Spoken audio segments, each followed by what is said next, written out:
সালাম আলাইকুম। কি অবস্থা আপনার? আলহামদুলিল্লাহ ভাই, কি অবস্থা আপনার? লম্বা কিছু আলোয় আলোকিত এই নগরী দেখে মুগ্ধ না হয়ে উপায় নেই। আজকে আমাদের গন্তব্য হচ্ছে স্ট্যাচু অফ লিবার্টি। তো সেখানে যাচ্ছি। ভাইয়া আমাকে ড্রপ করে দিচ্ছে। এই যে ভাইয়ার সামনে হাঁটতেছে। এত বেশি ঠান্ডা, ভাইয়া বলতেছে যে এই ওয়েদারে কেউ স্ট্যাচু অফ লিবার্টিতে যায় না, তুমি ইনডোর কোথাও যাও। অলরেডি নিউ ইয়র্কে অনেক টাইম আসা হয়েছে, বাট স্ট্যাচু অফ লিবার্টিতে যাওয়া হয় নাই। না, এবার স্ট্যাচু অফ লিবার্টিতে যাবো, যে সব ফ্রোজেন হয়ে যায়, দেখি অ্যাটলিস্ট ওরা ক্লোজ না করলে হয়েছে। সো আমরা এখন স্ট্যাচু অফ লিবার্টির দিকে যাইতেছি। আশা করি ওইখানে গেলে আপনাদের ভালো লাগবে, আর অবশ্যই আপনাদেরকে পুরো ভিউটা ভালোভাবে দেখানোর চেষ্টা করবো। সেই পর্যন্ত আমাদের সাথে নিউ ইয়র্কে রাতের আড্ডায় শীতের কবলে পড়ে আমাদের 3 বন্ধুর কি অবস্থা হয়েছে তা অনেকেই দেখেছেন আগের ভিডিওতে। সেই অভিজ্ঞতার কথা মনে পড়তেই ভগ্নিপতিকে সাথে নিয়ে বেরিয়ে পড়লাম সকাল সকাল। গন্তব্য হচ্ছে স্ট্যাচু অফ লিবার্টি। মশাল হাতে দাঁড়ানো লেডির সৌন্দর্য উপভোগ করব আপনাদের সাথে নিয়েই। আশেপাশের এই সুউচ্চ বিল্ডিংগুলো দেখুন, খানিকটা ছেনা ছেনা লাগছে না? লাগারই কথা। ডিসি আর মার্বেল সহ সবগুলো সুপারহিরো মুভির অধিকাংশ মারপিট হয় এই জায়গাতে। প্রতিটা বিল্ডিং শতবার ভাঙচুর হয়েও অক্ষত আছে এখনো। মাত্র গাড়ি থেকে নামছি। সো এখন আমরা পার্ক হয়ে এখানে যে স্ট্যাচু অফ লিবার্টির পাশে যে পার্কটা আছে, এটা হয়ে আমরা ওই যে ফেরির দিকে এগোচ্ছি। আর ক্রমশ এখানে যতই স্ট্যাচু অফ লিবার্টির পাশে যাচ্ছি, তত বেশি ঠান্ডা বেড়েই যাচ্ছে। কোনোভাবে এটা সহনীয় নয়। আমি গ্ল্যাড যে আজকে আমার সাথে এখানে আব্বা নাই।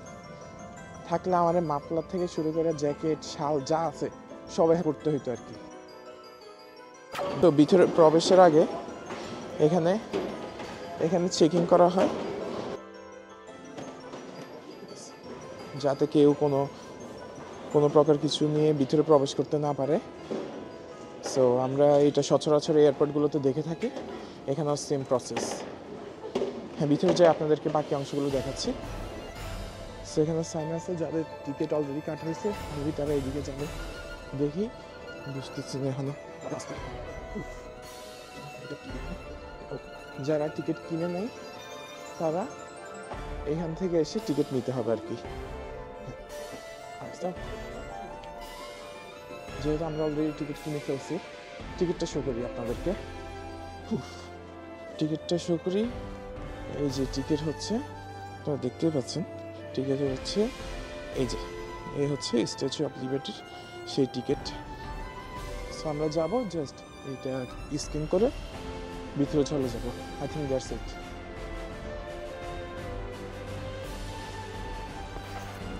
সো গাইজ, আমাদের চেকিং করা শেষ। অলরেডি আমাদের চেকিং করা শেষ। এই যে আমাদের ক্রুজ এখানে ওয়েট করছে প্যাসেঞ্জার নেওয়ার জন্য। সো আমরা এখন এখানে উঠে যাব, আর এরপরে নিয়ে যাব আপনাদেরকে সেই চিরচেনা স্ট্যাচু অফ লিবার্টি দেখার জন্য। So let's go guys, we are almost here.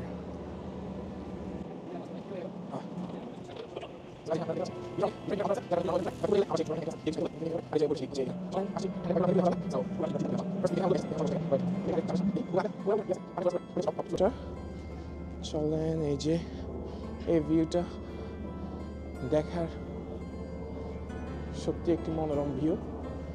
So here is the first one, and এই ভিউটার পরে আসছে এই সাইডটাতে। অলরাইট, সো আই থিঙ্ক আমরা এবার উপরে চলে যাই। উপর থেকে আমার মনে হচ্ছে সুন্দর হবে। আর নাকি এখানে থাকবো নাকি উপরে যাবো বুঝতেছি না। আচ্ছা, উপরে যাই, আপনাদেরকে দেখাই। এই হচ্ছে উপরে ওঠার স্টেয়ার। সো উপরে আসার পর আমরা দেখতে পাচ্ছি এটা অলরেডি ফিল্ড।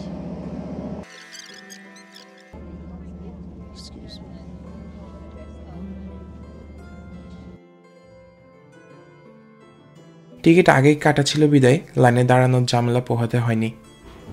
অল্প সময়ে ক্রুজে চেপে বসলাম। মূল স্ট্যাচুটির অবস্থান হচ্ছে পানির মাঝে, একটা ছোটখাটো দ্বীপই বলা যায়। দ্বীপের মাঝে মশাল হাতে দাঁড়িয়ে আছে 151 ফুট উচ্চতা বিশিষ্ট এই মূর্তিটি। যদিও মূল বডি সহ পুরো স্থাপনার উচ্চতা দাঁড়ায় প্রায় 305 ফুট। স্ট্যাচুর কাছে যেতে যেতে আমরা খানিকটা পিছনে ফিরে যাই এক ফাঁকে, একটু জানার চেষ্টা করি এই স্ট্যাচুর ইতিহাস। প্রায় 150 বছর ধরে যুক্তরাষ্ট্রের স্বাধীনতার প্রতীক হিসেবে দাঁড়িয়ে আছে এই স্থাপনাটি। যুক্তরাষ্ট্রের স্বাধীনতার 100 বছর পূর্তি উপলক্ষে দুই দেশের জনগণের বন্ধুত্বের নিদর্শন স্বরূপ ফ্রান্সের জনগণের পক্ষ থেকে এই স্ট্যাচুটি যুক্তরাষ্ট্রের জনগণকে উপহার দেওয়া হয়। আমরা মাত্র বোট থেকে নামলাম, এখন আমরা যাব স্ট্যাচু অফ লিবার্টির দিকে। রোমান দেবী লিবার্টাসের আদলে গড়া ভাস্কর্যটির নকশা করেন ফরাসি স্থপতি ফ্রেডরিক বার্থোলদি। মজার ব্যাপার হলো তিনি এই ভাস্কর্যের নকশা করেছিলেন মিশরের স্থাপনের জন্য। 1855 সালে তরুণ বার্থোলদি গিয়েছিলেন মিশর ভ্রমণে। মিশরের প্রাকৃতিক সৌন্দর্যে অভিভূত হয়ে সিদ্ধান্ত নেন এখানে তিনি তার একটি শিল্পকর্ম স্থাপন করবেন। এই যে হেলিকপ্টারটি দেখতেছেন, হেলিকপ্টারে ট্যুর দেওয়ার জন্য ব্যবস্থা আছে, বাট এগুলো আরও টাইম নিয়ে আসলে এগুলো সব করা যাবে। যেই ভাবা সেই কাজ। স্ট্যাচু বানানো হলো ঠিকই, তবে মিশরে স্থাপিত হলো না, স্থাপিত হলো লিবার্টি দ্বীপে। স্ট্যাচুটির ডান হাতে ধরা প্রজ্বলিত মশাল এবং বাম হাতে একটি বই। বইয়ের মলাটে রোমান অক্ষরে যুক্তরাষ্ট্রের স্বাধীনতা ঘোষণার তারিখ খোদাই করা। এছাড়াও স্ট্যাচুর মুকুটে আছে 7টি কাঁটা, যা সূর্য 7 মহাদেশ বা 7 সমুদ্রকে নির্দেশ করে। এর পায়ের কাছে পড়ে থাকা ভাঙ্গা শিকল ইঙ্গিত দেয় দাস প্রথা বিলুপ্তির। আমাদের অনেকের কোশ্চেন থাকতে পারে যে দুনিয়াতে এত এত কালার থাকার পরেও স্ট্যাচু অফ লিবার্টির কালার কেন গ্রিন করা হয়েছে, যার অ্যান্সার এখানে পাওয়া যাবে। স্বাধীনতার প্রতীকী মানবী দেখতে দেখতে পেটের মধ্যে ছুঁছু দৌড়াদৌড়ি আরম্ভ হলো। তারাও খাদ্যের অধিকার চায়। তাদের ঠান্ডা করার উদ্দেশ্যে বসলাম বার্গার খেতে। বার্গার হলো এই দেশের জাতীয় খাবার। দেশের মানুষের ভাত মাছ না হলে যেমন চলে না, এই দেশের মানুষের চলে না বার্গার আর কোল্ড ড্রিঙ্কস না হলে। এখানে থাকতে থাকতে ফাস্টফুড খাওয়ার অভ্যাসটা মিশে গেছে রক্তে। এখন আর ফাস্টফুড না হলে একদমই চলে না।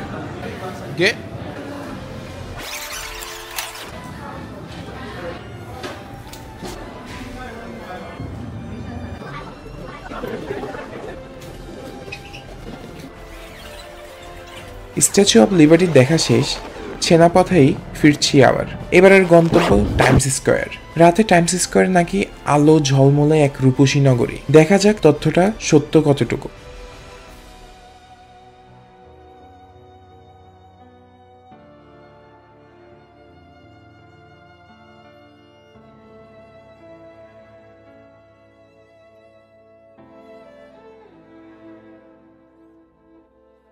মেট্রোতে চড়ে টাইম স্কোয়ার এলাম। রাত বলতে যা তা এখনো হয়নি অবশ্য, সবে সন্ধ্যা। আলো ঝলমলে এই শহরে অলরেডি হাড় কাঁপানো শীত নামতে শুরু করছে। নিউ ইয়র্কের শীত আমার শরীরে সয় না একদমই, হাড়েও কাঁপাকাঁপি শুরু হয়ে যায়। রং বেরঙের বিলবোর্ড, আলোয় আলোকিত এই নগরী দেখে মুগ্ধ না হয়ে উপায় নেই। যতদূর চোখ যায় সবটাই সুন্দর। শীত না পড়লে হেঁটে হেঁটে দেখা যেত দীর্ঘক্ষণ, কিন্তু আমার দ্বারা আর সম্ভব হচ্ছে না। গরমকালে আসা লাগবে। আমি বরং মেট্রোতে চড়ে বসি। টাইমস স্কোয়ার দেখা হলো, স্ট্যাচু অফ লিবার্টি দেখা হলো, আরও নিউ ইয়র্ক শহরের অনেক অলিগলিতে ঘোরা হলো, অনেক কিছু খাওয়া দাওয়া হলো। এখন অলমোস্ট আমাদের এখানে রাত 7টা বাজে, সন্ধ্যা বলা যায়। এখন যাওয়ার সময় হয়েছে, সো এখন আমরা ব্যাক করব। আমি আমার ট্রেনের জন্য অপেক্ষা করছি। এইটা আসতে আরও 5 to 7 মিনিটস লাগবে। যেতে হবে ভগ্নিপতির ভাইয়ের বাসায় দাওয়াতে। সালাম আলাইকুম। কি অবস্থা? আলহামদুলিল্লাহ ভাই, কি অবস্থা? তানভীর ভাইয়াকে নিয়ে অনেক ঘোরাঘুরি করলাম।